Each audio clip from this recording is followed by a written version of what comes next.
Hello and welcome to this live stream. Today we are going to be building Gimli and Legolas from the Fellowship of the Rings, The Two Towers, Return of the King, and some would say The Hobbit. I would say no. But anyway, let's have a look at the build. Today we will be doing it in Pathfinder 2nd Edition, and we have some rules on this particular build. So the rules will be: we have to use characters that will be lore friendly, okay? We cannot create Gimli to be a powerful magic user who rides a dragon into battle, that sort of stuff. We'll be building the characters based off their on-screen counterparts. All backgrounds, feats and archetype dedications requiring regions will be available. We will not be using deities, we'll just be assuming deities are fine. And the rules, we'll be using the following variant rules: Ancestral Paragon to a certain point, and Magical Item variant.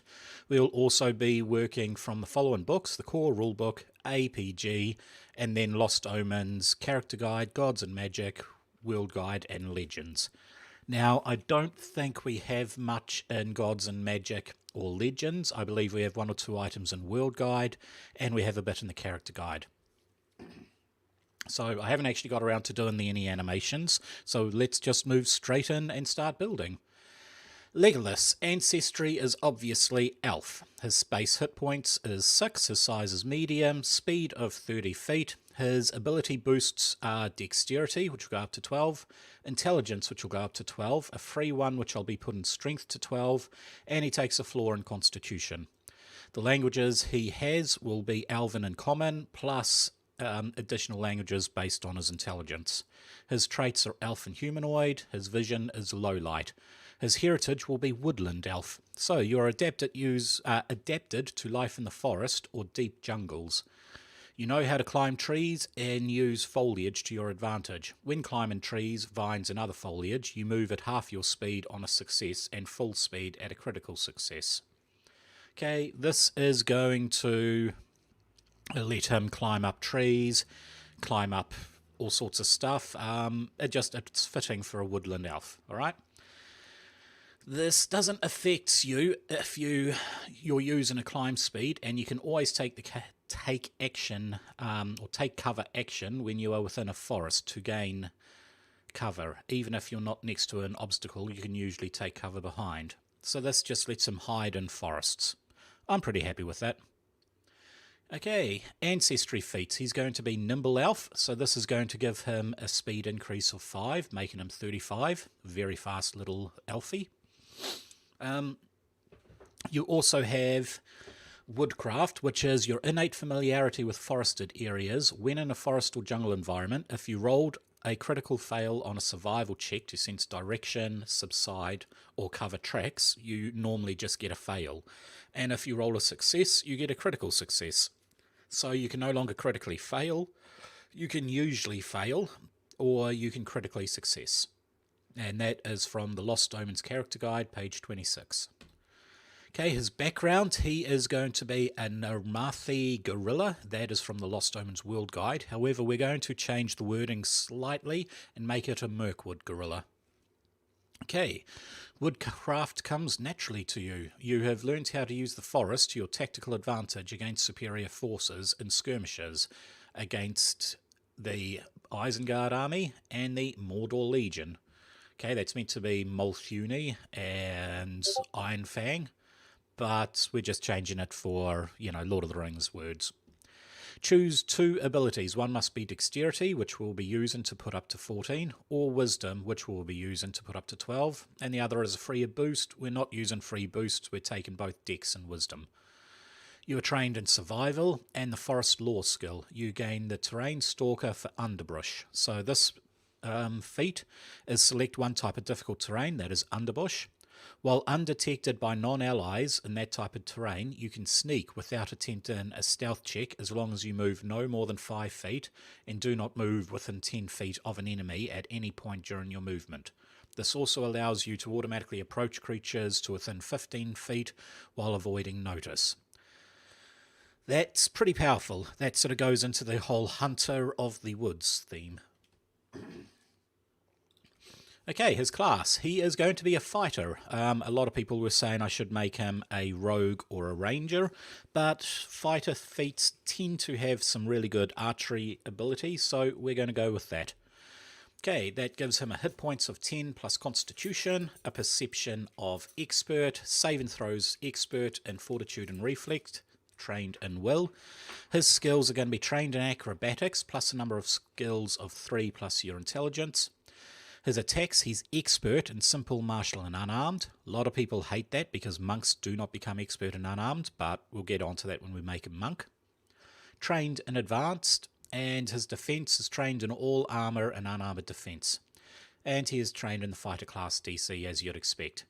So we are going to be choosing dexterity as our fighter ability, which will put it up to 16. Then the rest of our ability boosts will go into dexterity to make it 18, strength to make it 14, constitution just so we don't get a debuff on it, and wisdom of 14. That will also give us an intelligence of 12 and charisma of 10. So the extra language he gets, having an intelligence of 12, is Dwarven. Now he gets 3 plus his intelligence modifier, so the 3 we've chosen is athletics, nature, society, and the intelligence modifier gives us stealth. Okay, I don't know if... Oh, yep, trained in acrobatics, so... He also gets the following class features. Attack of opportunity. He's generally not going to be using this unless he is using his daggers, because it does say here you make a melee strike against the triggering creature.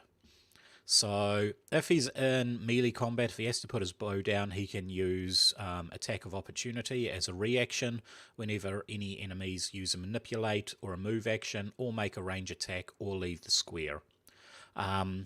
If he's got his bow, he can't use it.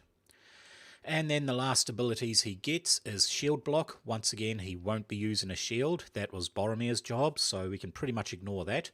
His class feat is point blank shot. This is a stance, which means it requires 1 action to enter, and he has to be wielding a ranged weapon. So you take aim and pick off nearby enemies quickly. When using a ranged volley weapon while you're in this stance, you don't take the penalty to your attack for the volley trait. So volley gives him, if you shoot within the volley range, I think longbows are 30 feet, so if you're shooting a target within 30 feet, you take a -2 to the attack roll for hitting targets so close. So if he's using a longbow, he ignores that volley trait, which means he can shoot normally. When using a ranged weapon that doesn't have the volley trait, you gain a +2 circumstance bonus to damage rolls on the attack. Okay, so this is, you can either have a volley weapon, which does a lot more damage, and you hit normally, or you can use a non-volley weapon, which doesn't have the range, doesn't have the damage, but it gets extra damage on the attacks. So I believe we have, if we have a look on the next page, chosen a longbow. So we'll go through all the equipment. He has armor, which gives him an armor class of +1, straight leather. As you can see, he has nothing but leather and a cloak on. Gives us a dex cap of 4, which is our max dex we have, and it takes a bulk of 1. He has a longbow, damage 1d8 piercing, a range of 100, bulk of 2, it's in the bows group. It has deadly d1, so every time you hit it critical, you roll your damage and then double it, plus you add an extra d1 on d10 on top of that. And it has volley 30 feet, just like I said before. It's uses arrows, which he will have 20 arrows, and each 10 arrows gives him 1 bulk. He also has 2 daggers. The daggers do 1d4 piercing damage. The bulk is light for each dagger, so that's 2 bulk. They are in the knife group, and they have agile, finesse, throw-in, and versatile slashing. So let's have a look at the rules. Agile.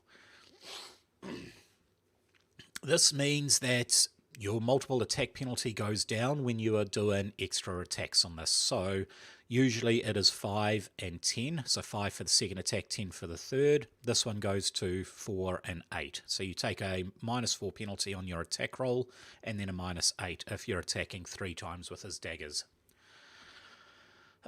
We then have Deadly. On a critical hit, this weapon adds a weapon damage dice of the listed size. Roll this after doubling the weapon's damage. this increases two dice if it has greater striking rune, and 3 dice if it has a major striking rune. So you don't double the deadly damage, you are still only doubling your initial damage, or rolling 2d8, but then you add an extra 1d10 on top of it. So that means at level 1 with his... well, actually, we'll go into that in a sec. Finesse, you can use your dexterity modifier instead of your strength modifier for attack rolls. However, you still need strength for calculating damage, and there's a reason we put our strength up. Volley, this range weapon is less effective at close distance. Your attacks against targets at the distance take a -2 penalty. So let's have a look at a level 1 Legolas. We have his armour is 18, so that is +1 for the leather armour, proficiency of 3 and a dex of 4. His strengths is giving us a +2, dex of +4, intelligence +1, wisdom of +2. We're going to have a +5 fortitude, +9 reflex, +5 will, and a +7 perception with low light vision. We have a speed of 35, very, very fast. Our daggers, they get +5 for proficiency, being expert, and our dexterity modifier of 4, giving us a +9 to hit. The dice are d4, and we can only add +2 to our strength. Okay, the range, we are having the same modifier of +9 for our longbow. It has the volley 30, so outside of the stance we can't hit close, but inside of the stance we ignore that. It does deadly d10 in range of 100 increments. So the range increment, for the first 100 you hit normally. Every 100 after that you take a -2 to attack. Alright, here's our skill layout. Acrobatics at +7, athletics at +5, forest law at +4, nature at +5, society at +4, stealth at +7, survival at +5. He can speak Elven, Common and Dwarvish. We have his attacks there, and I believe that is about all we have. Oh yep, I've put the point blank shot in there, and attack of opportunity, however we're not going to use it, and we have no spells. So quite a nice little elf. Wait, is the... oh yeah, damage is d8, yep. So we use the longbow with the deadly d10. Say we get a critical, which we are likely with a +9 on it. We are going to be rolling 2d8 plus a d10 for the damage. We don't have any extra attacks simply because bows do not get a damage bonus unless you specialise in them. However, that's going to give us a minimum of 3 and a maximum of 26 damage in one attack at level 1. That is pretty powerful for an elf. Well, that's pretty powerful for any class, actually. Right, let's have a look at his level up. So, level 2, we're going to choose the Fighter Feat Double Slice. This is a 2 action, and while he's wielding 2 melee weapons, each in a different hand. So this is a level 1 feat, but this is going to give him the ability to do massive damage with his daggers, should he need to go into it. So you lash out with foes with both weapons. Make 2 strikes, 1 with each of your 2 melee weapons, each using your current multiple attack penalty. Both strikes must have the same target. If the second strike is made with a weapon that doesn't have the agile, it takes a -2 penalty. Okay. Daggers are agile, so we can ignore that. Then you combine their damage and add to it any applicable effects from both weapons. You add any precision effect, but only once, to their damage. And this counts as 2 attacks, however, it doesn't take 2 attacks. You make 1 strike for each of them at the normal thing, then you add your multiple attack into it. His skill feat he'll get at level 2 will be Steady Balance. You can keep your balance easily, even in adverse conditions. When you roll a success using the balance action, you gain a critical success instead. You are also not flat-footed while attempting to balance on narrow surfaces and uneven ground. Thanks to your incredible balance, you can attempt an acrobatics check instead of a reflex save to grab onto an edge. So this just ties into his ability to walk. I don't know if it was in the movies. I don't think so. In the books, when they are getting into Lothlorien, they have to cross a rope bridge, which is simply one piece of rope over a river. Legolas is easily able to jump on it and just walk across tightrope with no effort whatsoever. Nobody else can, so he has to grab 2 ropes, walk back over the bridge, and tie them together to make a 3-bar rope bridge. It still takes the Fellowship quite some time to get across. This also, which you could see in the movies, is he was able to walk on the difficult terrain of the snow. Everybody else was, knee deep or waist deep in snow. He was just balancing along it. So, yes, skill feat, steady balance, pretty good for an elf. Level 3, he gets Bravery. Having faced countless foes in battle, you have learned how to stand to face the fear and keep fighting. So he gets a will save of Expert, and when he gets a normal success, he gets a critical success. Also, anytime you gain the Frightened condition, reduce its value by 1. So if you get Frightened 1, you can just ignore it at level 3. He'll get General Step, Feather Step. So you step carefully and quickly. You can now take step actions in difficult terrain. Once again, moving on to his agility and his ability to just walk on snow, walk on water, all that sort of stuff. We're then going to take Acrobatics Expert to give us slightly more edge in our acrobatics checks. Level 4 Fighter Feat is Double Shot, so this requires 2 actions. You can use it while you are in a stance, and it just requires a weapon with a reload of 0, which all bows do. Crossbows require 1 action to do. Normal bows are a free action to reload. Okay, you shoot twice, blind and fast succession. Make 2 strikes, each against a separate target, with a -2 penalty. Both attacks count towards your multiple attack penalty, but the penalty doesn't increase until after you've made them. So once again, if this is your first attack, you would shoot twice, both at -2, so he'll be shooting at, if he was doing this at level 1, he would be shooting at a -7. Because he's gone up a few levels, that would have gone up. I think that would be at -10. So he's hitting at a +10 to attack for 2 attacks, and then he can go down to a normal attack, which will be at the -10. Skill feat is Terrain Expert in Forest. This is once again honing into the fact that he was a woodland elf. He gets a +1 circumstance bonus to survival checks when he is in the chosen terrain of Forest. Okay, level 5.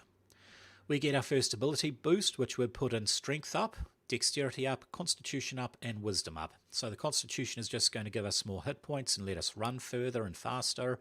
Dexterity is obviously our key ability. Strength, we will be getting into why we need Strength soon, because he uses other weapons that will require it, and Wisdom just for his Perception ability. Okay, we get Alvin Instincts. This is from the Lost Omens character guide, page 26. Your senses let you react rapidly. You gain a +2 circumstance bonus to perception checks made for initiative rolls. Additionally, if your initiative roll result is tied with that of an opponent, you go first, regardless of whether you roll perception or not.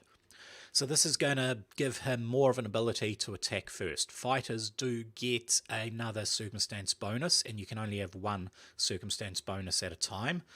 But this is going to give it to him a little bit earlier and always let him go first if they roll together. Okay, Fighter Weapon Mastery. Bows. So hours spent training with your preferred weapons, learning and developing new combat techniques have made you particularly effective with your weapon of choice. Choose one weapons group, which we are choosing bows. Your proficiency rank increases to master with the simple and martial weapons in that group, and to expert with advanced weapons in that group. You also gain access to the critical specialization of all weapons which you have master proficiency in. So that means his daggers are still going to be sitting at expert proficiency. However, he's now a master bowman. This critical specialization effect I believe for bows is when he makes a critical attack, or when he hits with a critical attack, he can actually pin the target to the ground. He's also going to have athletics up to expert. So the previous one was acrobatics, now it's athletics. This is going to give him more climbing ability, more running ability, and generally make him faster on the battlefield.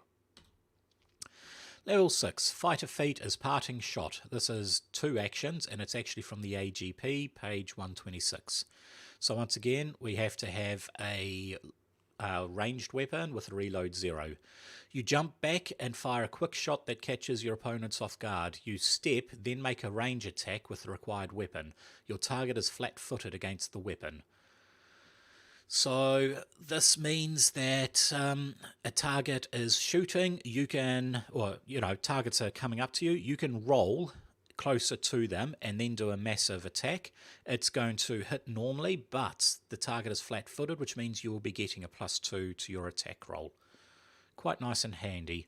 And a skill feat, Rapid Mantle. You can easily pull yourself onto ledges. When you grab an edge, you can pull yourself onto that surface and stand.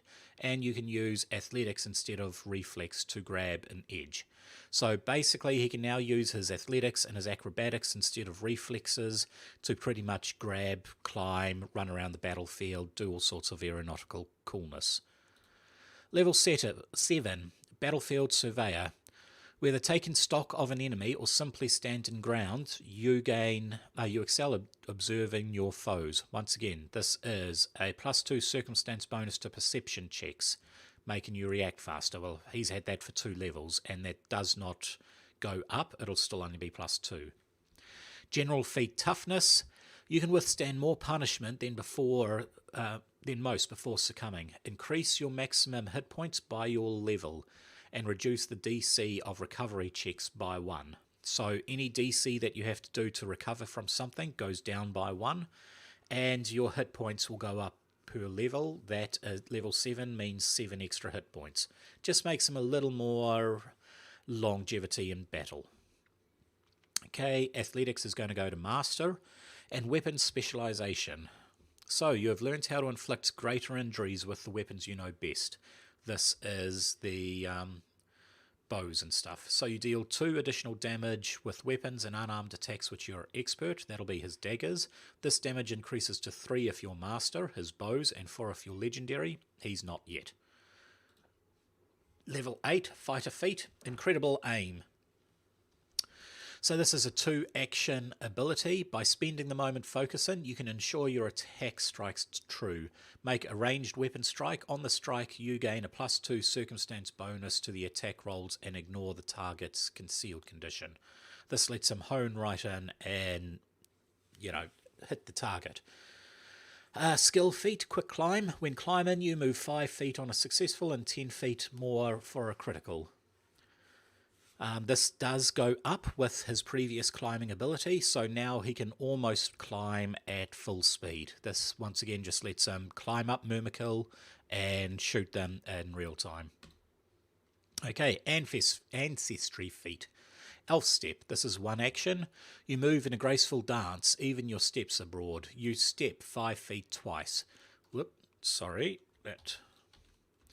Okay, so the step action is moving 5 feet without having an attack of opportunity made against you. This lets you move twice. It basically will let you reposition out very quickly, so nobody can attack you and you can get into a better position during combat. Okay, he has combat flexibility, which we are taking triple shot. So, combat flexibility, you gain 1 fighter feat of 8th level or lower that you don't already have. You can use that feat until your next daily preparation. You must meet all of the other prerequisites. And this is when you make a daily preparation. We're not going to be changing it. So, triple shot, it is an increase on double shot. Effectively, instead of making 2, we now make 3 attacks. I don't think it actually goes up in the amount of action, so we can now make 3 attacks for 2 actions. Very, very powerful. And we get Juggernaut. This will booster our Fortitude save, and once again, if we succeed, we get a critical success. We're also going to put Stealth to Expert. That's going to let us hide and make ambushes a lot quicker. Level 10, which we saw before. Ability boost. We're putting Strength to 18, Dexterity to 20, Intelligence to 12, and Wisdom to 18. You get the Fighter feat, Debilitating Shot. So aiming at a weak point, you can impale your foe with a precise shot. Make a ranged weapon strike. If it hits and deals damage, the target is slowed 1 until the end of its next turn. So this will not be that good if you are using your bow critical specialization, as bows will pin the enemy on. However, in some ways it can, because the enemy can actually pull the bow out and use it. This here, it will just slow them automatically. So in theory, you hit a critical with this shot, you can pin them and slow them for 1 round. They can use their round to pull the arrow out, however they are still going to be slowed.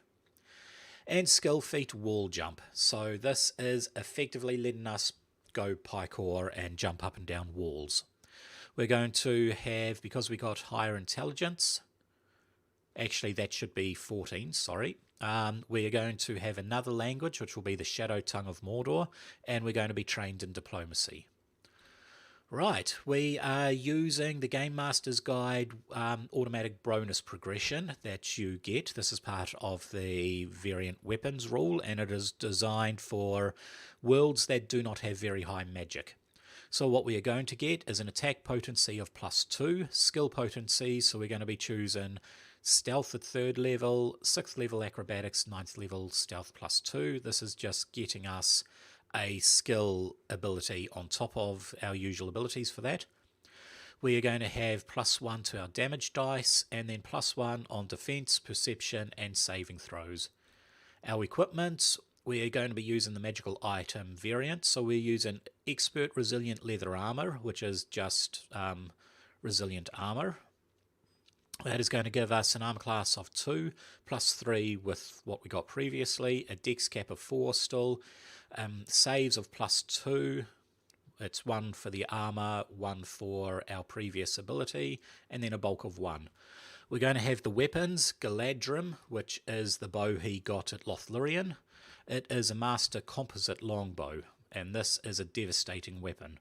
So the damage is 2d8 piercing. It goes up to 3d8 with our ability we got previously, which was devastating attack. The bonus is +2. This becomes a +4 with our attack potency. Okay, the range is still 100. The bulk of 2. It uses bows. Deadly 2d10 because we are this now does 2 dice, which then will increase to 3d10 on critical hits simply because of the damage dice. It has propulsive and volley, so the new term we are using is propulsive. You add half your strength modifier, if positive, to damage rolls with a propulsive ranged weapon. So this is why we took the strength. This is going to let him start adding his strength ability into his bow attacks. We're then going to have plain master daggers. That's just going to be standard high quality elven weapons. So the damage is still only 1d4, the bonus is +2 going up to +4. Remember this damage does multiply with devastating attack, so it is technically 2d4 per dagger. The bulk stays the same, everything stays the same with it. So let us have a look at level 10 Legolas. Oh, my wife's just brought me a tea. Thank you, hun. Okay, a level 10 Legolas has the following abilities. Everything is pretty much the same with his name, Woodland Elf Fighter, blah blah blah blah blah. His armor class, he now gets a +3 proficiency item for that, +12 proficiency, giving him 29 armor. Okay, intelligence, I did put it up here, I just didn't write it in the thing there. Fortitude, so items, 1 is for his potency rune and 1 for having his expert resilient armor. So that's going to be Fortitude of 19, Reflex 21, Will of 20. His Perception is 21, 1 being for his potency rune, Perception potency. He is going to get acrobatics, goes up by 1, and stealth goes up by 2. And he will be having a plus 23 attack on daggers, plus 25 attack on his longbow. His damage dice for that is now 3d8, which does 3d10 propulsive damage. We can actually take propulsive off, it doesn't matter. Special is plus 2, that's because he has a strength modifier of plus 4, half of that plus 2, and his weapon specialization is plus 3. So with his new bow at level 10, the minimum damage he can do is 8 damage on an attack. If he were to get a crit hit on the attack and roll maximum, I mean, very unlikely you're going to roll absolute maximum, but that is 3d8, which is 24, plus 3d10, which is 30, so that comes to 54, plus the 5 there, that's 59 damage he's going to do on one ranged strike. And he can do that 3 times, especially with triple shot. So close to 150 damage he can pump out in one round if he rolls properly. Chances are slim, but this is D&D. The dice may love you, the dice may hate you. Okay, we have all of these new abilities, including triple shot down there. And we have expert resilient leather, master composite longbow, and master daggers. So I like him. He's quite a powerful damage dealer. I was looking at making him an archer spec. However, archer spec in the, if you get the archer archetype, it only really adds the same things you get as a fighter. And I think doubling down on the fighter abilities tends to be a lot better. I was also looking at Arcane Archer, but like I said, I wanted this to be a... what's that one? More of a lore-friendly base, and he didn't imbue his magic with arrows at all. Sorry, he didn't imbue his arrows with magic at all. He also has 122 hit points. So, we can now go to Gimli. His ancestry is dwarf, so you get a base 10 hit points, a bit higher than the 6 that an elf gets. His size is medium, his speed is only 20. His ability boost is Constitution and Wisdom, then we're going to choose Strength, and his floor is Charisma. He can speak Dwarven, Common, and an additional language based on his intelligence, and his traits are Dwarf and Humanoid. He also gets Dark Vision. Okay, his heritage is Strong Blood Dwarf. So, your blood runs hearty and strong. You can shake off toxins, you gain poison resilience equal to half your level, so at level 10 that'll be a 5 poison resistance. And each of your successful save and throws against poison reduces its stage by 2, or 1 for a virulent poison. Each critical success goes up another stage. So that's very good. He is very, very good at handling poisons, not too good at handling alcohol as we saw in Return of the King. Ancestry Feats. We are going to be choosing the 2 of Dwarven Weapon Familiarity. This is going to give us access to the uncommon dwarf weapons, i.e. the Butterfly Axe or the Dwarven War Axe, whatever you want to call it. Unburdened Iron. This is a very important one. You've learnt the techniques first devised by your ancestors during the times of ancient wars. What it effectively does is it gives you a... the armor that he wears gives him a minus 10 penalty speed to his speed, which puts him at 2 spaces per turn. That is horribly slow. With his strength modifier, he can reduce that by 5, and with his unburdened iron, he can now reduce that by another 5, meaning he's no longer taking a strength penalty on his speed. He can run in full armor. Very, very, very handy, very powerful. Okay, his background is minor. You have earned a living wrenching precious metals, the Orkinstone, Mithril, all that sort of stuff, from the lightless depths of the earth. He gets a strength and a wisdom. We're going to keep both of those. We're not taking a free one. He gets survival and mining lore skill, and he gets the terrain expertise with underground terrain. So he gets a +1 to his survival checks when he is underground. That's very fitting for a dwarf, I believe. His class is going to be Fighter, however this time we're taking the Strength Fighter. Hit points is going to be 10 plus Constitution, Perception excellent, pretty much everything is the same as you saw with Legolas.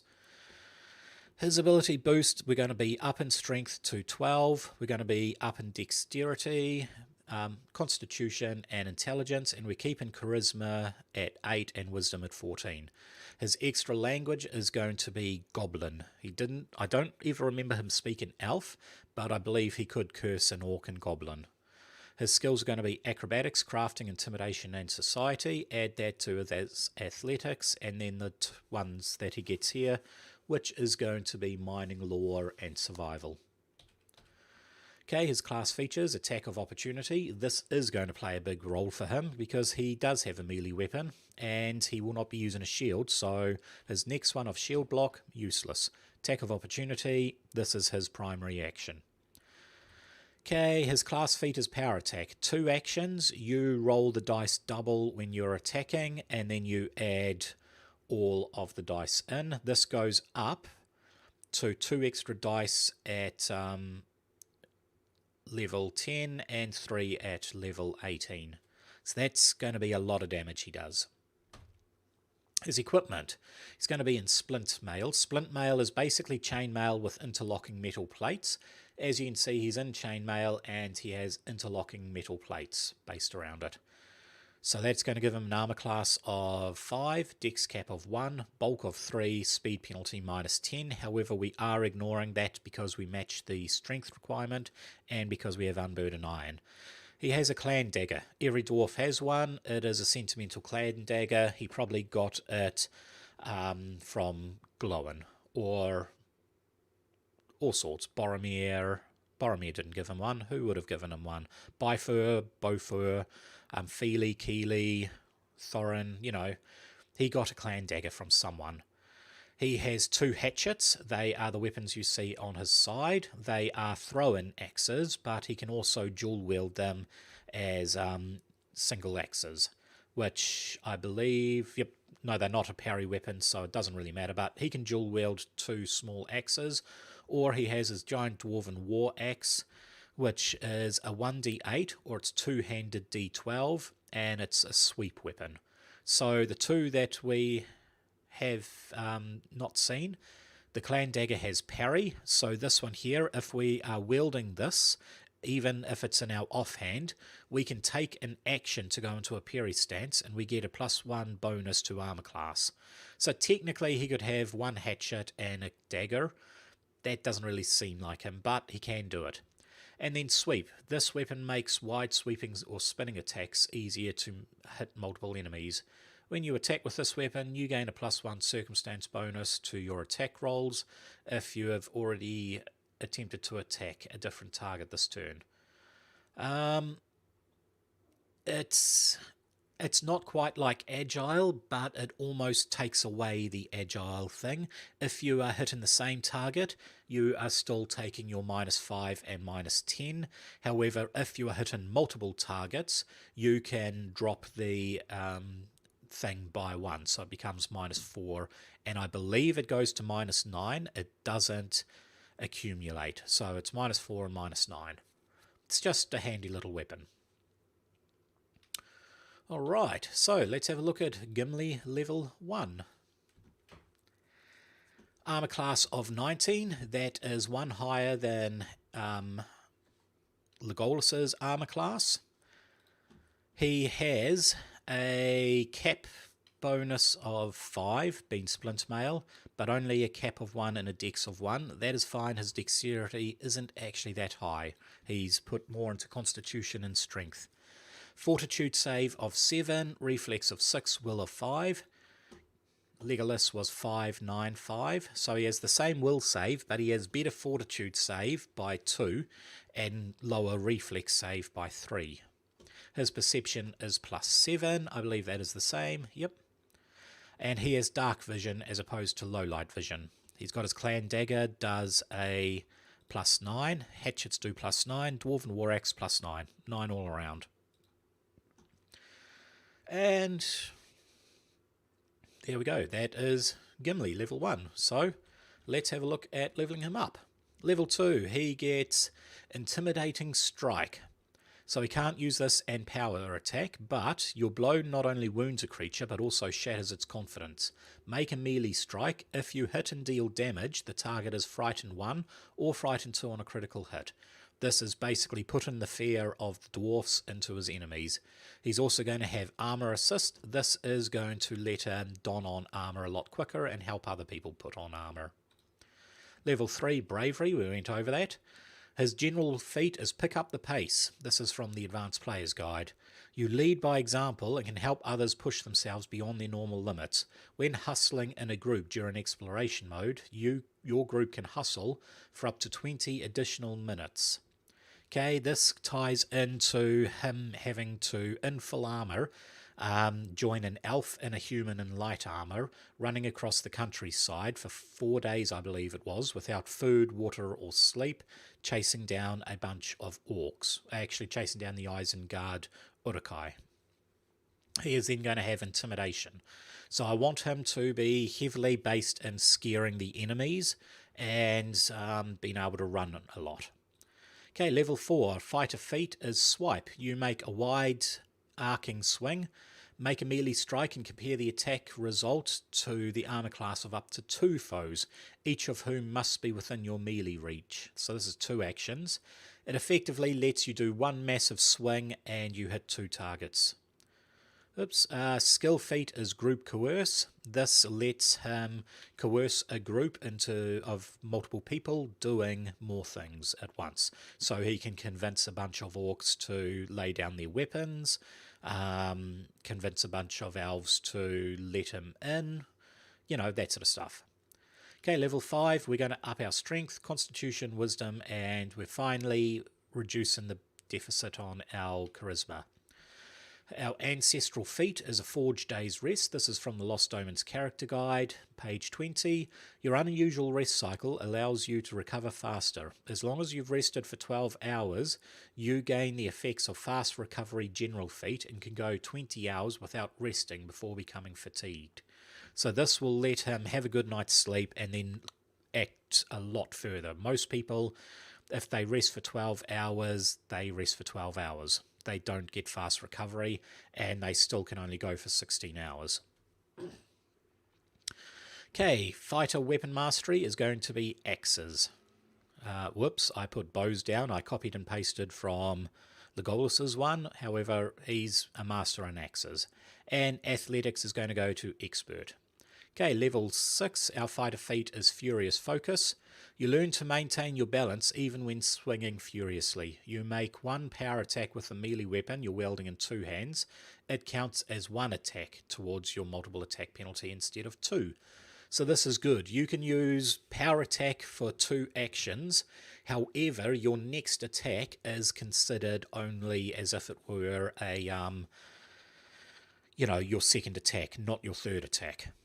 Okay, skill feat Titan Wrestler. You can disarm, grapple, shove or trip creatures up to 2 sizes larger than you, or 3 if you're legendary in athletics. This is going to let him take on the cave trolls and trip them up, climb on top of them, whack them, all that sort of stuff.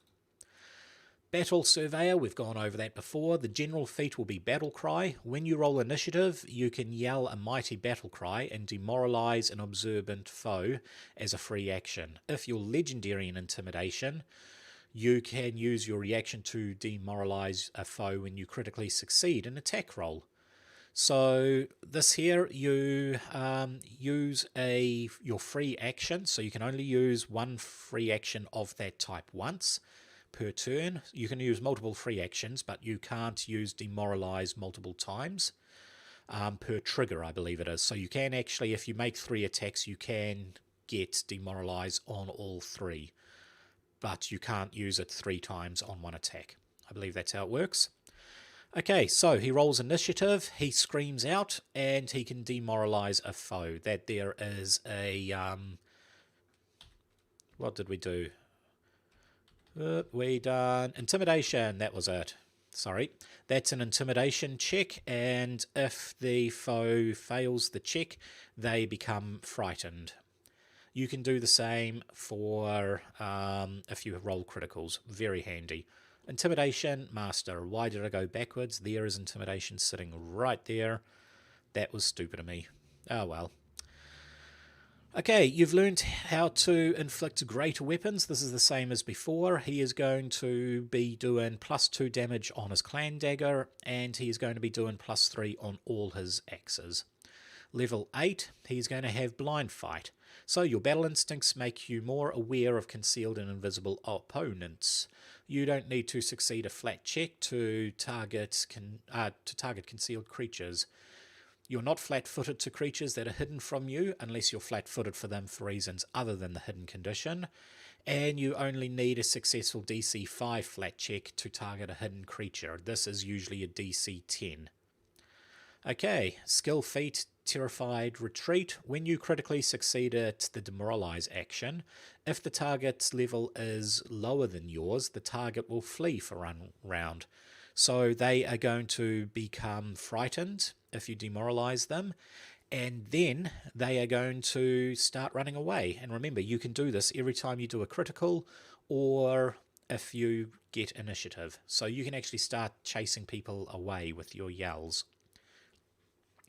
Okay, level 9, Ancestry Feat, Hero's Call. This is from the Lost Omens character guide. The song of ancient heroes echoes in your mind. Okay, if you cast this, you gain the Heroism as a 3rd level innate occult spell, and you can cast it once per day. So this, I was sort of a bit hesitant on this, but I think this does actually fill into it. I'll go over what Heroism does, but it effectively lets him get back into the fight, so he can think on his ancestors. I'm basing this on the fact that most of the party were afraid to hear the goblins and a cave troll coming into Balin's tomb in Moria. He, however, stood on the tomb and said, what were the words? Let them come, let them know there is one dwarf yet in Moria who still draws breath. So this is basically that. Once per day, he can still draw breath. He gets combat flexibility. We're going to take Positioning Assault. So Positioning Assault, I believe, lets him stride, which is move full speed and then make an attack. Or it could be stride twice, then make an attack for... I think it's stride and make an attack for 1 action. So it's just better action economy, and it lets him charge into battle a lot quicker. And then the same as Juggernaut, and we're going to get Athletics to Master. Okay, so here's Heroism. I did put it down. Okay, you tap into the target, i.e. you, in a Heroism. This grants a +1 status bonus to attack rolls, perception checks, saving throws, and skill checks. This lasts for 10 minutes. And if you heighten it to level 6, it goes to +2. Level 9, it goes to +3. I don't believe you can heighten innate spells. I would have to check. Maybe they're heightened to half your level, so that still wouldn't count. You would have to be level 12 to heighten it to level 6. So at the moment, either way, it is a +1 bonus. And as we saw there, when you cast it, if you have fewer than half your hit points, you also gain temporary hit points equal to twice your level. So his level will be 10 as we are playing. So that means if he casts Heroic Call on himself, he can heal himself pretty quickly. I know it's not 100% lore, but it does fit in with the whole Gimli, revving himself up to go into battle. That's why I chose it. Okay, level 10. We're finally going to get strength of 20. We're going to put a little bit more in dexterity, some more in constitution, and then some more in charisma, because we're starting to lean heavily into demoralizing abilities, which is terrifying resistance, and Fearsome Brute, actually. So we just need the extra charisma boost just to help us pass those checks better. We're going to get Fearsome Brute. Aiming for a weak point, you impede your foe with a precise shot. Make a ranged damage strike. If this hits and deals damage, the target is slowed. That's not right. Once again, that there is from me copying and pasting from Legolas's one. What this is, yeah, basically from here, ignore all of that. Fearsome Brute. Actually, what I will do is I'll read it straight from the book. Let me load it up. It is in my Pathfinder folder. Pathfinder, 2nd edition, rulebook chapters. It was classes. Okay, we go to class, we go to fighter, and we go all the way down until we see Fearsome Brute, which is a level 10. So here we go. I see it. Okay, Fearsome Brute. This is better. Fear makes your foes weak and more vulnerable to your attacks. You gain a circumstance bonus to damage rolls for strikes against frightened creatures.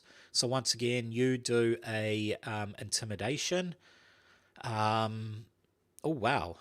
Increase the bonus to triple the target's frightened value. That's cool. So yeah, you do an intimidation check. You can frighten people rather quickly, remembering that you're doing this every time you do a demoralize, and you're getting demoralizers mostly on your first roll and on any critical hits, as well as the occasional power attack sort of attack. You can basically, any attacks is going to be equal to double its frightened value. So if it has a frightened value of 2, you're going to be doing 4 extra damage to it. If it has a value of 4 and you've got it's tripled, that goes up to 12. So that's a very, very, very nice feat.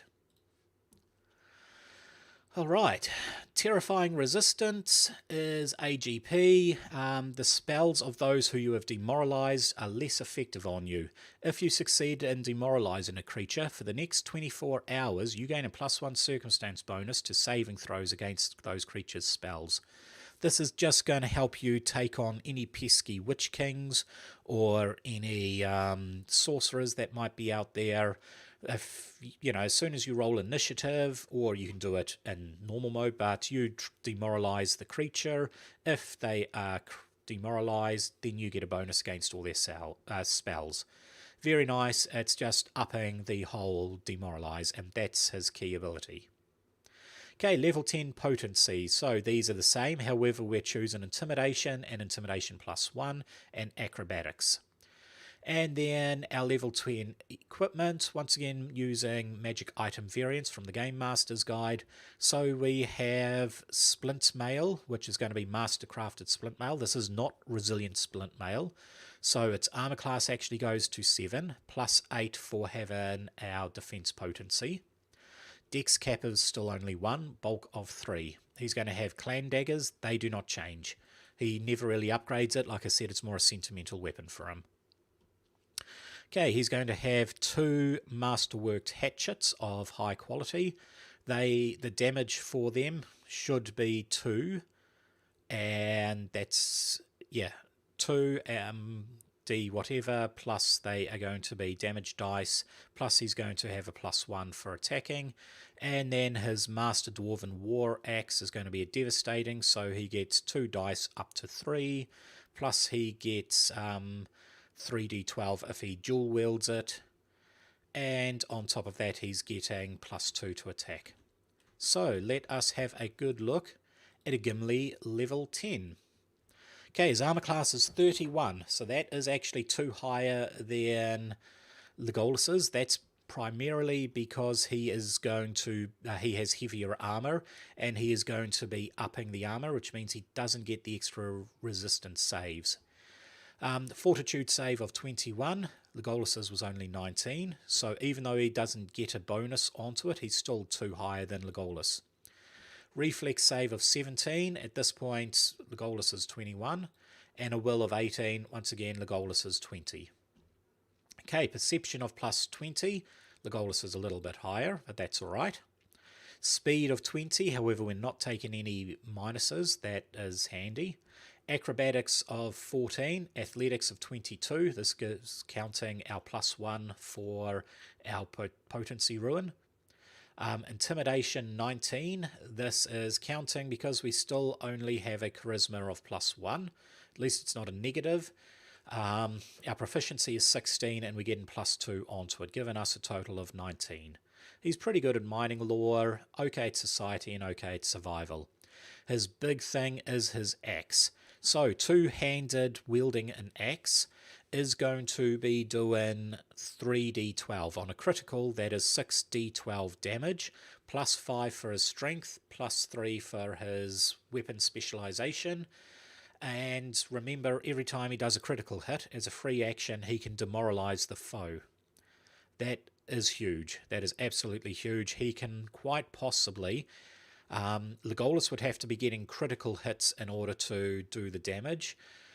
Gimli only needs to merely hit, and he is doing a lot more damage than Legolas. Let's look at Legolas's base attack. Okay, 3d8 plus 5. So his standard one is going to be 24 plus 5 is going to be 29. Gimli at level 10, dual two-handed weapon holding this one, is going to be 3d12. That's 36 plus 5, 7, 8. So 36 plus 8 is going to be 44 damage that he can output, as opposed to the meager one that the archer can do. The archer does have propulsive and can spend a lot of time outside of melee combat, so he has less chance of being hit. But it doesn't matter because his armor class is higher and 136 hit points compared to the 122. That's primarily because his constitution is a little higher, and that's counting Legolas taking toughness. Gimli did not take toughness at all. Okay, you have a look, no toughness there, so he's not actually adding his class into it. If he was, that'll be up to 146.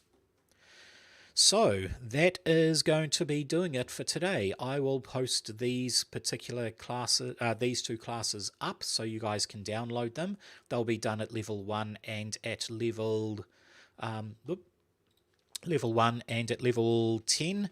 I hope you guys enjoyed this particular build. This will almost finish off the Lord of the Rings series. I want to do a special where we level up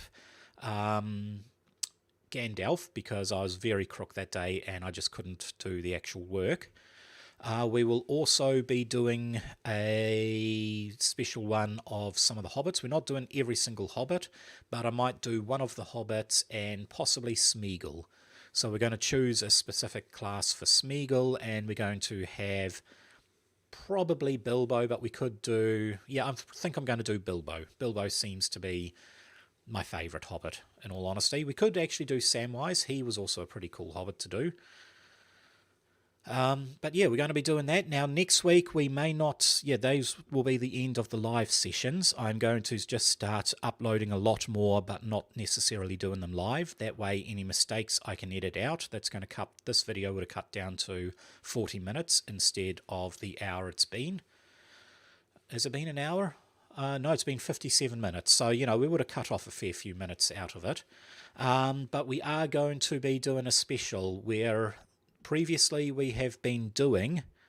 I better put the exit screen on. Yeah, previously, we have actually been doing Versus series, which is we've done the Barbarian and the Bard Pathfinder versus D&D. So we're going to up a notch because I'm getting a lot of people commenting on that, saying pretty much the same thing. The whole thing about Pathfinder is the fact that you have all these feats. I mean, look at all these different feats that Gimli has. They are completely different to all these feats that Legolas has.